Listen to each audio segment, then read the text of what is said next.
Napadlo vás někdy, jak by to asi vypadalo, kdybychom v 80. letech používali telefony tak, jako dnes používáme naše mobily? No, slyším tě. Juro, kde mám vkladní knížku? No, hej, já nevím, kam jsi to dal. No já Fakt. ji nemůžu najít. Tak jako ty jsi zmatený tak, že dáváš jogurt prostě do pračky a ponožky do ledničky, tak se nediv. Ale Juro. Já teďka moc nemám čas, já jsem v Ostravě a hledám Kde? tady mobil store nějaký. No já ji nemůžu najít. Jo, A tam, platím počkej, jak to mám. cip za telefon. No, co jsi chtěl ještě? Może platím jak cip za telefon. Tati, 120 Kč měsíčně, tak nediv se, že platíš za telefon, když prostě voláš každou neděli prostě ten Düsseldorf. Nemůžeš točit Německo. No já vím. A 19. máš čas? Nemám 19. čas. Počkej, nebo možná mám, já se podívám, jo? Počkej, já si to dám na handsfree, vydrž. No protože já jdu na preventivní eutanazii. Já mám diaz, nemám diaz. K doktorovi. Tati, prosím tě, řekni mi to na záznamník, jo? Namluv mi to na Mám z toho záznamník, já taky potom divný pocit, víš? si to poslechnu a zavolám ti, jo? Dobré, tak jo, já No, musím ti do to obchodu, namluvím. končím, čau, čau. Namluvím.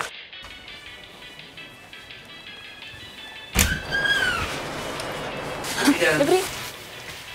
Zas pěkně prodáváte obaly na telefon? No jasně. Jaký máte? Tady, Tesla Gottwaldov. Velmi koštěné. Tesla. No máme. Takový průhledný, No, tak to je taková kvalita. nebo proužkovaný, Aha, tak daleko ještě nejsem. nebo z průduchy. To je super, ukažte to. To je super. Ale to tam nedám. No, ukažte mi.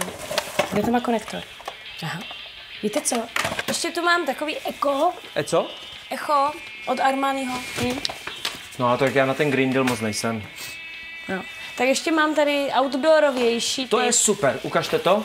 To je tak přesně pro mě, protože já s tím vždycky někde třísknu. No.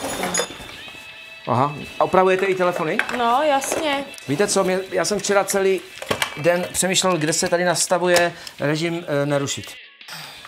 To je tady, jo? Tu jede. Ty jo. A je to. Super, tak to bylo rychle. Jste mi vytrhla úplně trn z paty.